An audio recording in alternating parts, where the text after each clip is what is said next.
unbearably happy news, honestly. I just can't even contain myself. Because we have been talking about Paul Skenes coming up to the majors for weeks and weeks now. We are not even Pirates fans, and we are pumped about a Paul little Skenes. bit, but Yeah, we want them to do well because they are perennially the underdog, and that makes us unsettled. Only have the coolest moniker in baseball, let's be honest. Okay. That's what it is with me. I don't know if I can say that, but it is super cool. I don't know if it's the cool. I'm a Yankees fan. I have to be elitist. I understand that. Okay. Anyway, it's like the more hardcore version of mine.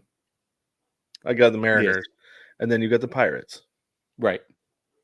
So. Which is why you like the Marauders. Exactly right. Yeah. For the same reason. Yeah. It's sort of a neutral in-between.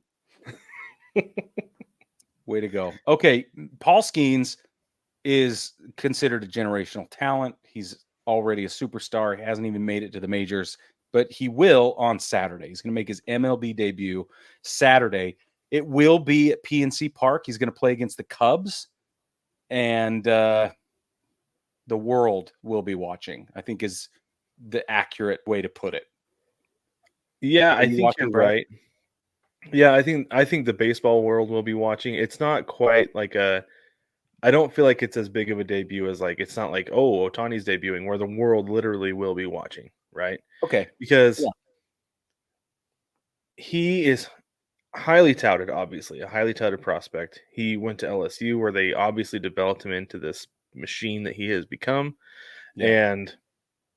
And his pitching ability is the next level of the next level.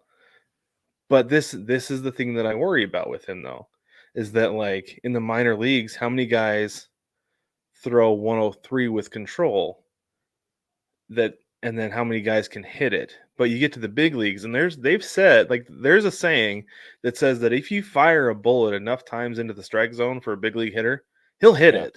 They'll figure it out. Yeah. Yeah, they'll time it up and they'll hit it. And so if you're putting 103 even on the edges, like, it's hard to hit, but they're going to hit it. They'll get pieces of it at least. Yeah, he's going to get touched up far more than he did in the minor leagues. So he's not going to be unhittable like he was in the minors, like we talked about this year. In 7 games, he's got a .99 ERA, and that's 27.1 innings pitched. Yes, I have the stats in front of me. I don't know this off the top of my head. A .91 whip. Right? .91. But this is the thing, though, is that he's less than a year removed from college. Is why this to me is like mostly big news, because how often do you see teams keep their guys like lower in the minors to really stretch them out for the big league season? They're just like, you've got nothing else to show us in the minor leagues. Let's do this. Yeah. Well, I think they did stretch him out as long as they could. I think they kept him down 7 games this season when he could have had a spot right out of camp in March. Right. And I still think that they wanted to stretch him out more for the big league schedule, for like an actual big league, like as an actual big league starter, rather than just bringing him in and being like, let's have him go like 4 innings, No. So he was pitching 7 innings in the last few outings. He's pitching 7. Right. In AAA. They've stretched him out as much as he needs to be. So I think he's going to be good to go. I'm going to be watching, though, for sure, just because you got to see what it's all about. Yeah. Let me show you what it's all about really quick. I have one of those 7-inning games. I've got video footage. We can watch the whole thing right now? Yeah. Do you want to? Yeah, let's do it. Push play, buddy. So here he is, Paul Skenes. In case you didn't know, he wore the number 10 then. Here's a slider. There's a changeup. There's his fastball. There's his fastball.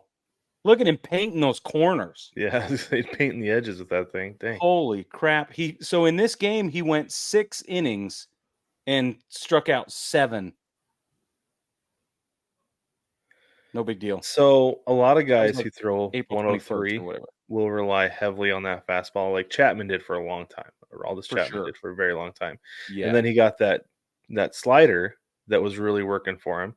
And then he went really heavy slider, and we all saw how that worked out for him. Mm-hmm. But if he can figure out a way to mix in the slider and the heat and the changeup. That changeup, I think, is the difference maker. I think he probably didn't use anything but a slider, kind of a half slider and a really good fastball in college. I'll bet that carried him through Didn't really college. have to, I'm sure. Yeah, and then he got to the minors, and they were like, "Dude, you need a third pitch. Like, you're going to need Especially a if you're third going to be a pitch." starter. Yeah, because you Right. can't go twice, 3 times through the order and just throw the same 2 pitches No, because you're going to get rocked, not especially these that days. third time through the order. Exactly. So anyway, his changeup and his junk, right? His off-speed stuff clocks in around 84, and then he goes all the way up to 103 and change with his four-seamer. So, last thing on this for me, it's crazy to think that his changeup is 84 because I was watching the Rockies and the Giants today, and they're talking about how everybody's just throwing so much harder these days. The average Yeah. average speed of the fastball in Major League Baseball is like 93 to 94 miles an hour. Mm-hmm. I want to say in the mid 90s it was 89. I was just going to say that. I had the same Yeah. thought. Whoa. I remember when 95 was like rocket fire, 96, Yeah. 97. Yep. That was And it's crazy. like, and a dude touches 100, and you're like, whoa. You're like, dude, That never slow down. happens. Yeah. But and then Randy Johnson's up there throwing 102 at 6'10", where based on what they say about Logan Gilbert, that's probably playing at 109, 110 Yeah. when he's throwing the gas. Well, and Skenes is what, 6'6"? He's a tall dude. He's tall. I don't have his height right here in front of me. He's a but big I can get- fella. He's a big 6'6". fella. Yeah, he's going to say 6'6". 6'6", So, Brad, my question for 235. you is, We'll call him Haas. my question for you is, how many innings does he pitch? How many strikeouts does he earn in his first start on Saturday? I'm gonna say he goes 5 2/3 with 7 strikeouts. Let's write these down. Okay. Yep. So you said 5 2/3 with 7. Yep. Okay. I'm going to give him 6 1/3, and he's going to K 6. 1 per inning. Okay. So you said 6 1/3? 6 1/3 with 6 Ks. And I said 5 2/3 and with 6. 7. 7. You said 7. Yeah. Okay. We'll revisit this on the big show Prepare next to week. lose, Brad.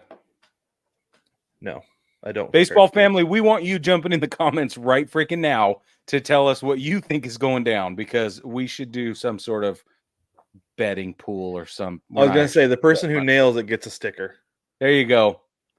Yeah, if you nail it, you get a sticker.